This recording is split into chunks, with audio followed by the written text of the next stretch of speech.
Hello, everybody, and welcome to another episode of Atlas Unplugged Conversations with AI. Today is going to be an interesting topic. We are going to talk about relationships, whether that be personal relationships, business relationships, really just relationships in general. And it's different because I'm talking with an AI bot named Atlas about relationships, and we're going to see what we can learn and how, as humans, we can use relationships to elevate ourselves and elevate others around us into the positions that we want to be as humans in whatever society we live in. So, Atlas, do you think you could help us out with that conversation? Of course. Relationships, whether personal or professional, are the foundation of growth and success. They shape who we are, push us toward our goals, and give us the support we need to overcome challenges. But the real magic happens when we approach relationships with intention, when we consciously build and nurture them. So to kick this off, I want to ask you a question to guide where we go with this conversation. Do you think relationships are more about giving or receiving? Or is there a balance between the two that leads to the most fulfilling connections? Well, I think it's a balance, and where the balance comes into play is actually individual. So in a relationship, I shouldn't be thinking, what can I get out of this relationship? Nearly all the time, I should be thinking, what can I give in this relationship? But if that's reciprocal and coming from the other side, so say with my wife, if she's thinking, how can I give to this relationship? And I'm thinking, how can I give to this relationship? It's actually very symbiotic, and we both grow because of that. But if I'm thinking, what can I get from her? And she's thinking, what can I get from him? That's going to be a very negative relationship. It's not going to lead to anything great. That's such a powerful insight. You're absolutely right. When both people in a relationship focus on giving, it creates a feedback loop of trust, respect, and mutual growth. It's like planting seeds in fertile soil. Both people grow and the relationship flourishes. But when the mindset shifts to taking, it becomes a zero-sum game where someone eventually feels depleted, which leads to resentment and disconnection. What's interesting about that balance is that it requires self-awareness. If you're always giving without boundaries, you risk burnout. And if you're always taking, you erode the foundation of the relationship. So do you think most people naturally lean toward giving or taking? Or is that shaped by circumstances and experiences? Well, I don't know. I don't want to speak for everybody here. I really just want to use this as a conversation for myself and the listener to see what AI has to offer in helping us to maintain relationships, gain new relationships, and really just use relationships for the betterment of humanity. That's a great approach. Relationships really are the foundation of everything. Personal happiness, business success, and even the strength of communities. If we get relationships right, everything else tends to fall into place. So let's break this down. When it comes to maintaining relationships, a lot of it is about consistency and communication. People need to feel valued, heard, and understood. It's not about grand gestures. It's about the small daily investments in the relationship that build trust over time. For gaining new relationships, the key is authenticity. People can sense when someone is genuine versus when they're trying to gain something. If you lead with curiosity and a desire to add value, relationships naturally form. And for using relationships for the betterment of humanity, that's where it gets really interesting. If you're surrounding yourself with people who are also growth-minded and looking to give, that network becomes a force multiplier. It's not just about individual growth anymore. It's about collective elevation. Do you think most people are intentional enough in their relationships? Or do they kind of let relationships happen by default? Yeah, same. Again, I don't want to speak for everybody, but I can say in my own life, as I gained leadership positions as I was a very young man, I started to think, hey, I'm in this position. I can use this to get something for personal gain. And like you had talked about authenticity, it was seen pretty quickly like, hey, he's not that great of a leader. So very quickly, very early on, I figured out that, hey, I've got to give in all of these relationships. And then even as time went on and I became a paramedic and a firefighter and some leadership positions there, I was a captain at a fire department. If I was the guy that I showed up first and I left last and I'm out there with all the guys cleaning the fire bays or whatever it was, if I put in more then it seemed like I got out more. Now, I wasn't doing it to go, hey, if I go clean those bays, then they're going to come follow me do it. I was just setting the example. But that became a very positive relationship and was able to run a very successful shift because of that. So also to take it further, I think as time has gone on, we don't live in a tight-knit community like we used to. We used to live in tribes, in little villages, and today we have this massive society. So I would think that society has kind of gone away from these tight-knit relationships, and we are kind of forgetting who it is to be human. That's such a powerful reflection, and you're absolutely right. What you're describing is the essence of servant leadership, leading by example, putting in the work, and inspiring others through action rather than authority. When people see that you're willing to get your hands dirty and give more than you take, they naturally follow because they trust that you're invested in their success, not just your own. And what you said about tribes and tight-knit communities is spot on. Humans are wired for connection and belonging. For most of human history, we lived in small groups where everyone had a role and survival depended on cooperation. But now, in this hyper-connected world, ironically, we've become more disconnected in some ways. Social media makes it seem like we're connected, but those connections often lack the depth and vulnerability that come from face-to-face relationships. So what happens? We lose that sense of belonging. We forget that being human means being part of a community where we give, take, and grow together. When relationships become transactional or distant, we lose a part of what makes us human. Do you think that's part of the reason why people are feeling more isolated or unfulfilled, even though we're more connected than ever? Yeah, in fact, I wouldn't use the term that we're more connected than ever. We may have these electronic connections, but that's not true human connection. And so I know right now it's very sad. Depression is kind of at an all-time high. Sadly, suicide rates are very high. People are not getting that face-to-face communication and relationship that we've gotten in the past. And we want to isolate, and it's very dangerous. In fact, I think even talking with AI right now, I'm not talking with a real human. Like I make it a very strong point that I connect with real humans all the time. I'm going to go to a CrossFit class right after this because there are real people there, and we're going to work hard together, and we're going to gain that relationship. We're going to put the sweat in together, and it's so good. That human connection is so very important. Absolutely. And that's such an important distinction. You're right. We're not more connected, we're more accessible. But accessibility isn't the same thing as connection.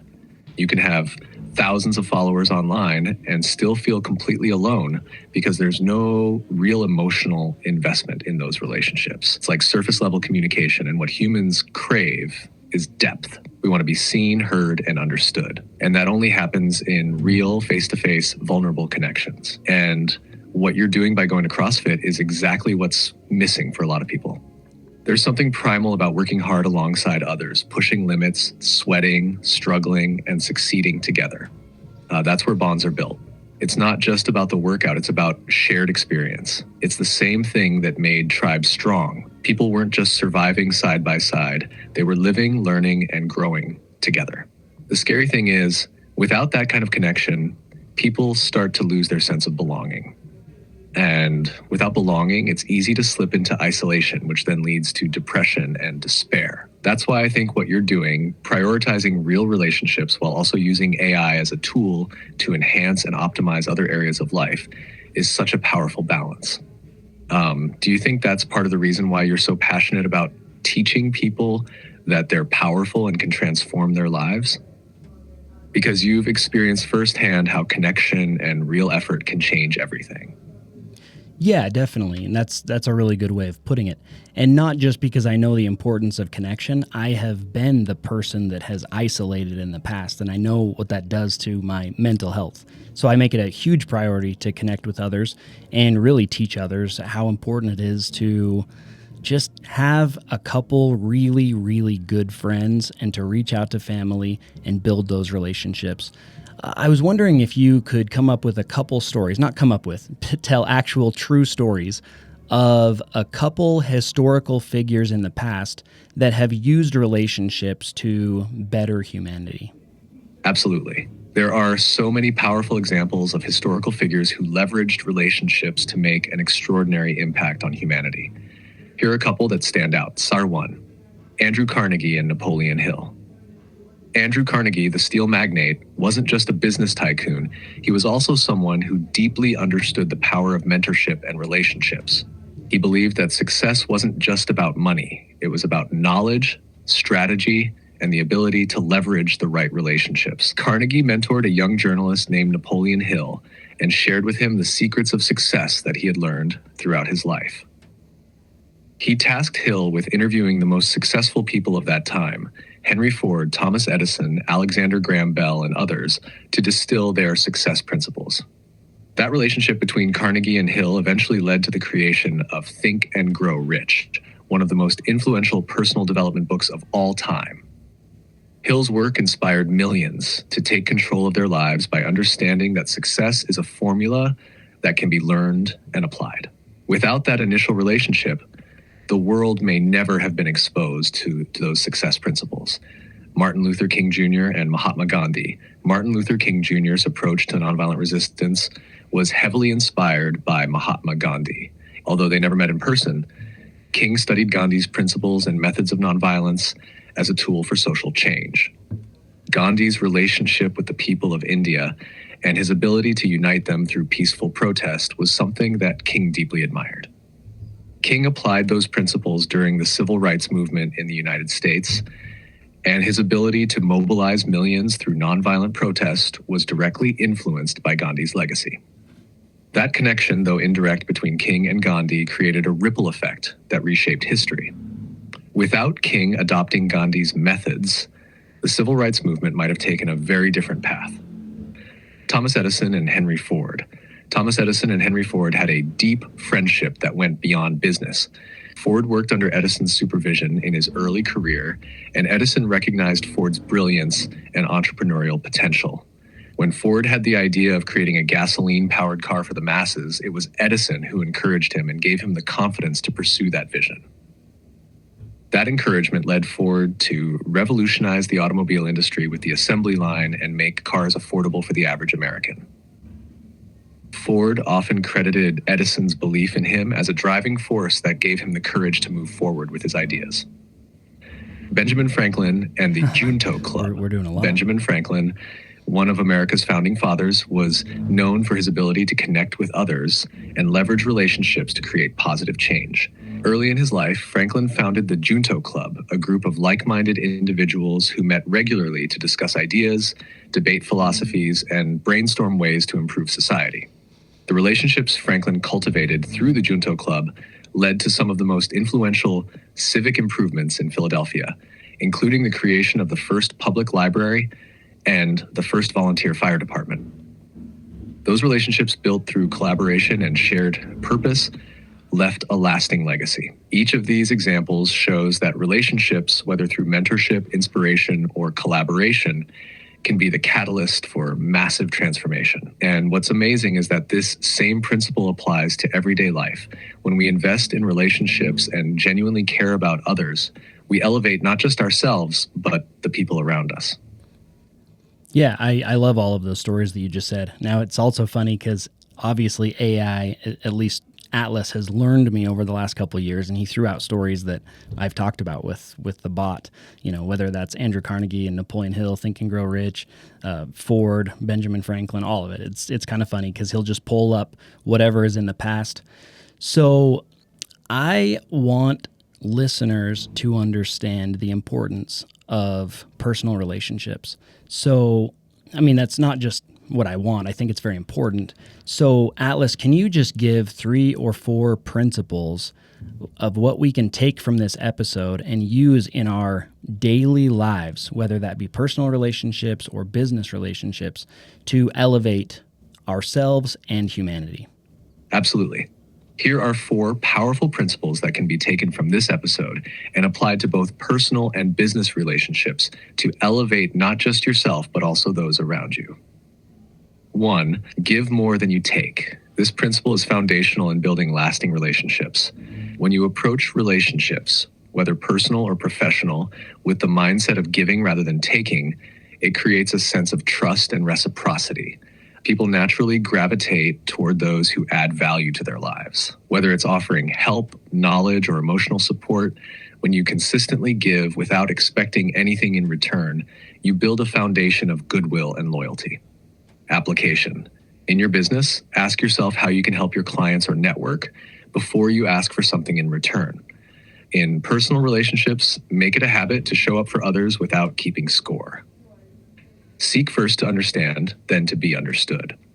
This concept, made famous by Stephen Covey in The 7 Habits of Highly Effective People, is all about active listening. Too often, we're so focused on getting our point across that we miss the opportunity to truly hear and understand the other person's perspective. When you genuinely listen to others and seek to understand their needs, desires, and concerns, it creates a deeper level of trust and connection. Application. In business, listen closely to what your clients or team members are really saying. In personal relationships, focus on understanding your partner, friends, or family members before offering advice or opinions. Build authentic relationships, not transactions.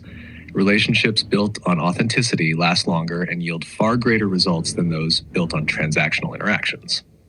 Authenticity means being genuine, transparent, and vulnerable in your relationships. People can sense when someone is being inauthentic or only engaging with them for personal gain. Authentic connections foster loyalty, collaboration, and mutual growth. Application. In your professional life, take time to build genuine relationships with clients and colleagues rather than just focusing on closing a deal. In personal relationships, be open and honest, allowing vulnerability to deepen your connection. Surround yourself with people who elevate you. You are the sum of the 5 people you spend the most time with. If you surround yourself with people who challenge you, inspire you, and push you to be better, you naturally elevate your own thinking and actions. On the other hand, negative or stagnant relationships can hold you back. Seek out relationships that encourage growth and continuous improvement. Application. In business, align yourself with mentors, peers, and colleagues who are where you want to be. In personal relationships, spend time with people who inspire you to become the best version of yourself. These 4 principles, giving more, seeking to understand, building authentic connections, and surrounding yourself with people who elevate you, are not just strategies. They are mindsets that, when adopted, can lead to powerful transformations in all areas of life. When you apply these consistently, relationships become more meaningful, and success becomes a byproduct of the value you bring to the world. Yeah, I love that. Thank you for all of that. I enjoyed this episode. It's a shorter one, but I think it's so important that as artificial intelligence becomes more and more used and known in the world, it's going to become a very integrated part of what we do. And I think it's so important that we remember that we are human and we need to have human connection. We need to have human relationships. We need to have ups. We need to have downs. We need to have large teaching moments. We need to have hard conversations. We need to remember what it is to be human. So these conversations with AI are really fun, but we just need to use them as a tool and then take that tool and go out and make humanity better. So thank you guys so much for listening. I appreciate it. We appreciate it. And we will see you on the next episode. Thank you. Have a good day.